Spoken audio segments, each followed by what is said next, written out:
Қайырлы күн достар, менің арнама қош келдіңіздер. Бүгін сіздермен бірге өте дәмді құймалы пирогтың, яғни қаймақты пирогтың рецептін ұсынатын боламын. Өте дәмді, ауызда еритін пирогтардың бірі, міндетті түрде сіздерде жасап көріңіздер. Видеоны толықтай қарап, менің каналыма тіркеліп, қоңырау батырмасын басып қоюды ұмытпаңыздар. Сонда менің видеоларымды алғашқы болып көретін боласыздар. Ал ендеше пирогты бастаймыз. Ол үшін ұнымызды міндетті түрде илеуіштен өткізіп, шым-шым ғана тұз қосып, қантымызды қосып, араластырып аламыз. Ендігі кезекте бөлме температурасындағы сары майымызды қосып, жақсылап қолымызбен езгілеп араластырып, крошкамызды жасап аламыз.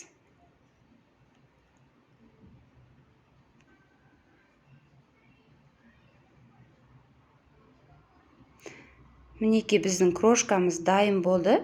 Ендігі кезекте үстіне разрыхителімізді қосамыз және жұмыртқаны салып, қамырды қолымызбен илеп аламыз. Басында бірікпейтін сияқты болуы мүмкін, бірақ кейіннен барлығы толықтай бірігіп, бізде жұп-жұмсақ қамырымыз пайда болады. Енді осы қамырымызды маечкаға салып, 15 минутқа қалдыратын боламыз. Қорықпай жасай берсеңіздер болады. Мінекей біздің песочный тестамыз дайын, өте жұмсақ, оңай жасалады. Ендігі кезекте начинкамызды дайындаймыз. Ол үшін қаймаққа қантымызды қосамыз. Кішкене ванильный сахар немесе ванилин қоссаңыздар болады, ерекше дәм береді. Енді үстіне жұмыртқамызды салып, 2 қасық ұнымызды салып, венчиктің көмегімен сұйық массамызды араластырып аламыз. Құрамын толықтай описанияға жазып өтемін, сол жақтан қарасаңыздар болады. Мінекей біздің сұйық массамыз дайын болды. Ендігі кезекте формамызды дайындап аламыз. Менде 20 диаметрлік форма, 22-24-ке жасасаңыздар да болады.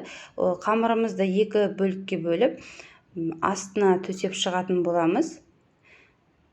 Қолымызбен тегістеп шығатын боламыз. Біздің қамырымыз жұп-жұмсақ, қорықпай жасап алсаңыздар болады. Енді қалған қамырды осылай шет-шетіне видеодағыдай барлығын жақсылап жасап шығатын боламыз.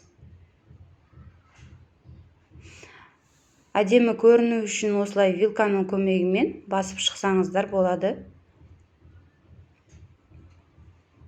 Сонда тегіс әдемі көрінетін болады. Арасында осылай вилканың көмегімен тесіп аламыз және сұйық массамызды үстіне құйып, видеодағыдай жақсылап сілкілеп тегістеп алатын боламыз. Қызып тұрған алдын ала қыздырылған пеште 180 градуста қызарып піскенше пісіріп аламыз. Формамыздан шешеміз, толық суыған кезде ғана шешеміз.